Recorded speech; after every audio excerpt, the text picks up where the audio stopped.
नमस्कार साथियों। तो आज है 22 मार्च 2025। दोस्तों, कहावत है कि ऊपर वाला जब भी देता है छप्पर फाड़ के देता है। जी हाँ, कुछ ऐसा घटना घट रहा है आज की डेट पे। दोस्तों, सबसे पहले मैं आपको रिमाइंड कराने की कोशिश करूंगा।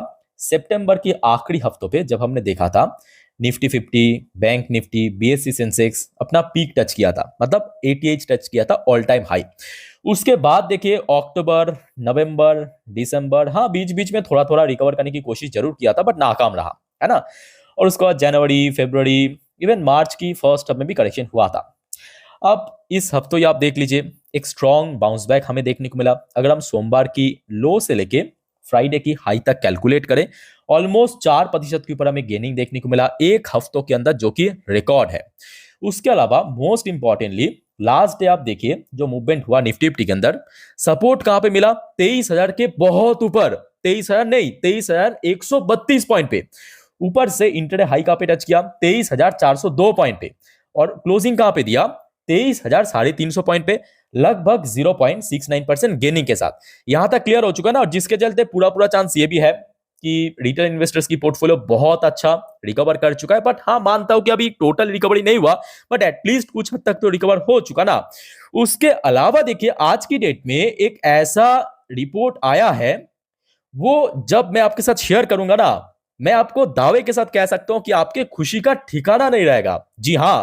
तो दोस्तों, मेन जो न्यूज है उसमें जाने से पहले मैं आपको कुछ और भी न्यूज दिखाना चाहता हूं। देखिए, कल निफ्टी 50, बैंक निफ्टी में भी बहुत अच्छा मूवमेंट हुआ, लगभग 1% के आसपास आप देख सकते हो। यहां तक सब कुछ बढ़िया था, इंडियन मार्केट क्लोज हो गया था। दोस्तों, जरा याद कराने की मैं कोशिश करूंगा, कल रात की 10:30 की वीडियो में जब मैं यूएस मार्केट को ट्रैक कर रहा था, तब आपके साथ में शेयर भी किया था। उस टाइम पे टाइम हुआ था लगभग 12 बजे के आसपास, सॉरी 1 बजे के आसपास, ठीक है। तो उस टाइम पे हमने क्या देखा था? डॉ जोन्स की पोजीशन थोड़ा सा वीक था, थोड़ा नेगेटिव में था, है कि नहीं? उस टाइम पे 1 बज के 5-10 मिनट के आसपास थोड़ा वीक चल रहा था। इवन उस टाइम पे नैस्डैक की पोजीशन भी कुछ खास नहीं था। अगर आप देखेंगे 1 बजे के आसपास, तो आप देख सकते हो ऑलमोस्ट फ्लैट था। उसके बाद अगर आप देखेंगे डॉ जोन्स जहां पे बीच बीच में थोड़ा वीक था, इवन लास्ट डे मतलब कल रात को ज्यादा समय वीक रहने के बावजूद भी क्लोजिंग कहां पे दिया? थोड़ा सा पॉजिटिव में। मानता हूं कि गेनिंग नहीं हुआ, बट एटलीस्ट पॉजिटिव में क्लोजिंग दिया। और नैस्डैक की बात करें, क्लोजिंग कहां पे दिया? लगभग ½ % ऊपर। जबकि अगर आप देखेंगे नैस्डैक की पोजीशन भी कल रात को कुछ खास नहीं चल रहा था, कुछ खास नहीं चल रहा था। उसके बाद क्लोजिंग दिया थोड़ा सा ऊपर।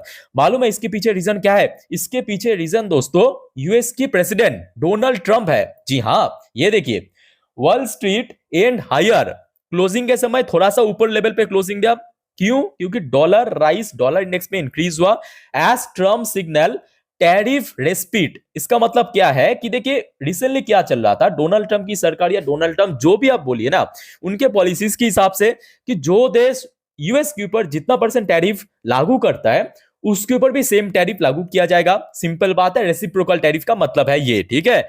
बट डोनाल्ड ट्रंप कल रात को प्रेस में आके कह दिया कि नहीं, ऐसा नहीं होगा, हम फ्लेक्सिबल रहेंगे। मतलब जैसे कि आपको मालूम होगा, यहाँ पे यूएस की तरफ से जो गाइडलाइन दिया था कि 2 अप्रैल से एक एक करके आपके टैरिफ लागू करना शुरू हो जाएगा। इवन भारत का भी फुल इस लिस्ट में तो टॉप में नाम था, है ना। तो उस चीज को आप देख सकते हो मुद्दे में मतलब नजर में रखते हुए। ये देखिए क्या कहा फ्राइडे में, after US president Donald Trump hinted he would be flexible he would be flexible regarding a new round of tariff expected to be imposed early next month। अप्रैल की फर्स्ट वीक में इंपोज करने से पहले जो यहाँ पे flexible तरीके से उसको डिसीजन लिया जाएगा। और ये कहीं ना कहीं आप देख सकते हो कि एक तरफा यूएस मार्केट की सेंटिमेंट को बहुत ज्यादा बूस्ट किया। और सडनली, क्योंकि ये लगभग वही 3:30 बजे के आसपास ये स्टेटमेंट पास किया था, और उसके बाद ही आप देखिए डॉ जोन्स में भी एक स्ट्रॉन्ग गेनिंग देखने को मिला। इवन अगर आप देखेंगे नैस्डैक की पोजीशन लगभग 3:30 बजे तक देखिए एकदम वीक चल रहा था, नेगेटिव में था, ठीक है, नेगेटिव पॉजिटिव में था। उसके बाद देखिए स्ट्रॉन्ग गेनिंग यहाँ पे भी हुआ, और उसका कहीं ना कहीं एक बहुत ही पॉजिटिव इंपैक्ट मालूम है हमारे जो गिफ्ट निफ्टी, एक्सजीएक्स निफ्टी में देखने को मिला। और एक्सजीएक्स निफ्टी क्लोजिंग कहां पे दिया? ये देखिए आपके सामने 23,476 पॉइंट पे, जबकि लास्ट डे निफ्टी फिफ्टी की क्लोजिंग कहां पे हुआ था? 23,350 पॉइंट पे। तो मतलब कितना पॉइंट ऊपर हो गया? Almost 126 point. जी हाँ, 126 पॉइंट ऊपर एक्सजीएक्स निफ्टी, गिफ्ट निफ्टी की क्लोजिंग हुआ था कल रात को। तो ये दोस्तों बाजार के लिए एक बहुत अच्छी खबर है। अब ये तो कुछ भी नहीं है, जो मेन न्यूज है ना, वो मैं अगर आपको दिखा दूं, वो तो मतलब आपकी खुशी में आप उछलने लगोगे। बाय द वे, इसके अलावा अगर हम बात करें इंडियन करेंसी की वैल्यूएशन में भी हमने देखा कि लास्ट वीक बहुत ही अच्छा वैल्यूएशन इंक्रीज हुआ था, जबकि प्राइस डिक्रीज हुआ था, मतलब वैल्यूएशन बढ़ना इंक्रीज हुआ था। इसके अलावा गोल्ड प्राइस के अंदर भी कोई बहुत बड़ा हमें ग्रोथ या जंप देखने को नहीं मिला, लास्ट 2-3 दिन से काफी हद तक स्टेबल था।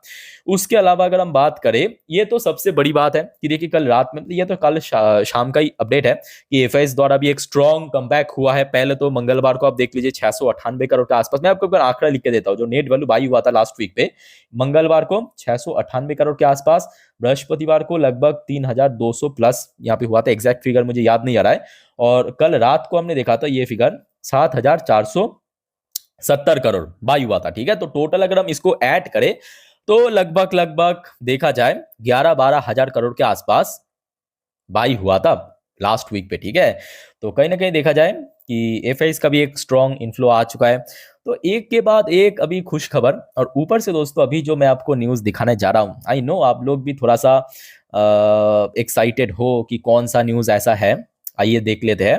तो दोस्तों ये आज का रिपोर्ट है, ये आज का एकदम लेटेस्ट रिपोर्ट है। कैसे मालूम आज का रिपोर्ट है, पहले आप डेट देख लीजिए, देखिए 22 मार्च, आज दोपहर 11:56 की रिपोर्ट है। अलग अलग मीडिया ने अलग अलग टाइम पे पब्लिश किया। न्यूज का हेडलाइन आप पढ़ सकते हो, India's GDP double in a decade. India's GDP double in a decade. By the way, decade जिनको मालूम नहीं है, डिकेड, वन डिकेड मतलब 10 साल, वन डिकेड मतलब 10 साल, तो 10 साल में भारत की जो जीडीपी है वो दुगना हो चुका है, पॉइज टू ओवरटेक जंप, जो कि जापान को 2025 में, जर्मनी को 2027 में। एक्चुअली मैं आपको रिपोर्ट पढ़ के समझा देता हूं। आज से लगभग 10 साल पहले पहुंच जाइए, जब भारत की जीडीपी टोटल था $2.1 ट्रिलियन। गौर कीजिए, $2.1 ट्रिलियन।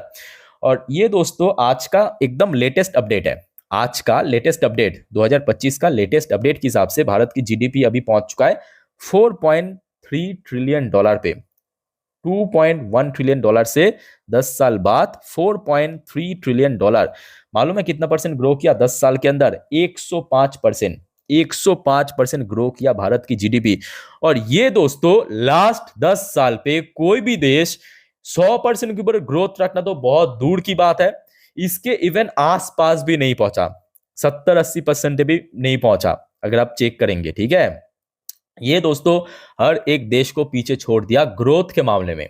ये मत सोचना कि टॉप में पहुंच गया, नहीं, अभी तो टॉप में जाना बहुत बाकी है। ठीक है, बट जो ग्रोथ रेट के मामले में है ना, लास्ट 10 साल में हर एक देश को पीछे छोड़ दिया। अब यहाँ पे जो रिपोर्ट आया है आपके आईएमएफ की तरफ से, आप देख सकते हो, इंटरनेशनल मॉनेटरी फंड यानी आईएमएफ की तरफ से, कि भारत अगर इसी प्रकार से ग्रो करता गया तो नेक्स्ट 10 साल, मतलब नेक्स्ट डिकेडे, मतलब नेक्स्ट 10 साल पे ऑलमोस्ट 77% ग्रोथ कर जाएगा। और अगर ऐसा हो गया तो यहाँ पे आईएमएफ के हिसाब से ये देखिए, भारत जो है सबसे पहले 2025 मतलब इस साल पे ही जापान को भी पीछे छोड़ देगा, और लगभग 2 साल बाद जर्मनी को भी पीछे छोड़ के तीसरे पोजीशन पे आ जाएगा। जी हाँ, ये फोरकास्ट किया है आपके आईएमएफ की तरफ से, और ये एकदम दोस्तों पक्का खबर है आज का। तो अभी चलिए मैं आपको थोड़ा सा ऑफिशियल अपडेट दिखाता हूँ। यहाँ पे आप देख सकते हो, मैं विकिपीडिया पे आ चुका हूँ, आप खुद भी चाहे तो चेकआउट कर सकते हो। एकदम आज का लेटेस्ट अपडेट है, मैं आपको थोड़ा सा फुल लिस्ट दिखा देता हूँ। ये देखिए, आज की डेट में सबसे ज्यादा जीडीपी होल्ड करे आपके यूनाइटेड स्टेट्स, मतलब यूएस, जो कि टॉप है, टॉप सबसे लार्जेस्ट इकोनॉमी, ऑलमोस्ट $30 ट्रिलियन के आसपास। चाइना दूसरे पोजीशन पे है, ऑलमोस्ट $19.5 ट्रिलियन के आसपास। अब देखिए, चाइना और यूनाइटेड स्टेट्स को क्रॉस करना बहुत अभी दूर की बात है, बट तीसरे पोजीशन पे अगर आप चेक करेंगे जर्मनी है, ऑलमोस्ट $5 ट्रिलियन के आसपास, $4.9 ट्रिलियन। उसके बाद चौथे पोजीशन पे आपको जापान दिख जाएगा। वेट, मैं आपको थोड़ा जूम करके दिखाता हूँ। ये देखिए, चौथे पोजीशन पे आपको जापान दिख जाएगा, जिसका इकोनॉमी लगभग $4.3 ट्रिलियन। उसके ठीक नीचे आपको भारत की इकोनॉमी दिखेगा, जो कि आज की लेटेस्ट अपडेट के हिसाब से $4.2 ट्रिलियन। और यहाँ पे आईएमएफ के हिसाब से 2025 मतलब 26 भी नहीं लगेगा, 2025 में ही जापान को भी पीछे छोड़ के चौथे बड़ी इकोनॉमी पहुंच जाएगा, और 2027 की अकॉर्डिंग जर्मनी को भी पीछे छोड़ के तीसरे पोजीशन पे आ जाएगा। बट हाँ, उसके बाद देखिए चाइना को छोड़ना, यूनाइटेड स्टेट्स को छोड़ना, वो मेरे हिसाब से बहुत साल लग सकता है, क्योंकि आप समझ सकते हो यहाँ पे बात कोई शेयर का नहीं हो रहा है, ये भारत की ग्रोथ रेट को, कोई देश की ग्रोथ रेट, ऑब्वियसली बात है, यहाँ पे बहुत फास्ट नहीं होते, थोड़ा स्लो पेस में ही होता है सारी चीज। तो यहाँ पे $4 ट्रिलियन से लगभग 19-20 ट्रिलियन डॉलर को पीछे छोड़ना। और उस टाइम पे आप ये भी तो देखिए, चाइना की इकोनॉमी तो बढ़ता जाएगा ना, चाइना थोड़ी चुप बैठेगा, वो और फास्ट बढ़ता जाएगा, बढ़ने की कोशिश करेगा। बट एक और बढ़िया बात यह है, जो 2023 में हमने देखा था, हम लोग यूके को पीछे छोड़ा था, और यूके की इकोनॉमी आज भारत के साथ अगर आप कैलकुलेट करेंगे, बहुत पीछे हो चुका है। यूके की अगर आप देखेंगे 3.7 ट्रिलियन डॉलर, और भारत का जहां पे 4.2 ट्रिलियन डॉलर, मतलब दोनों में ऑलमोस्ट आप समझ सकते हो ना, 500 बिलियन डॉलर से भी ज्यादा फर्क है। ठीक है। इसके अलावा उसके नीचे आप देख सकते हो, टॉप 10 में फ्रांस हो गया 3.2 ट्रिलियन डॉलर, इटली हो गया 2.4 ट्रिलियन डॉलर, कनाडा हो गया 9वें पोजीशन पे 2.3 ट्रिलियन डॉलर, ब्राजील बहुत अच्छा ग्रोथ रखा मैं कहूंगा, अगर हम इंडिया को साइड में रखें तो उसके बाद ब्राजील जो है बहुत अच्छा काम किया, जो कि 10वें पोजीशन पे आ चुका है, जबकि इसके पहले हमने देखा था ब्राजील जो है, ब्राजील की जो पोजीशन वो 10 के बहुत पीछे था, 14-15 पे था। सीधा सीधा आप देख सकते हो, अभी साउथ कोरिया हो गया, ऑस्ट्रेलिया हो गया, इवन रशिया को भी बीट किया है। ब्राजील दोस्तों टॉप 10 में आ चुका है। भारत जो है अभी फिलहाल 5वें सबसे बड़ी इकोनॉमी बन चुका है पूरे दुनिया का, और आईएमएफ के हिसाब से नेक्स्ट 2 साल बाद तीसरी बड़ी इकोनॉमी पहुंच जाएगा। ठीक है। तो दोस्तों आप प्लीज मुझे बताइए, ये न्यूज सुनने के बाद आपको कैसा लगा, कमेंट करके जरूर बताना। और आशा रखता हूं कि इन सारे जो पॉजिटिव न्यूज, जो अच्छी अच्छी खबर की इंपैक्ट आपको जरूर मार्केट में देखने को मिलेगा सोमवार पे। फिलहाल दोस्तों इस वीडियो को वाइंड अप करता हूं, मिलते हैं नेक्स्ट वीडियो पे, तब तक के लिए टेक केयर, बाय बाय, जय हिंद।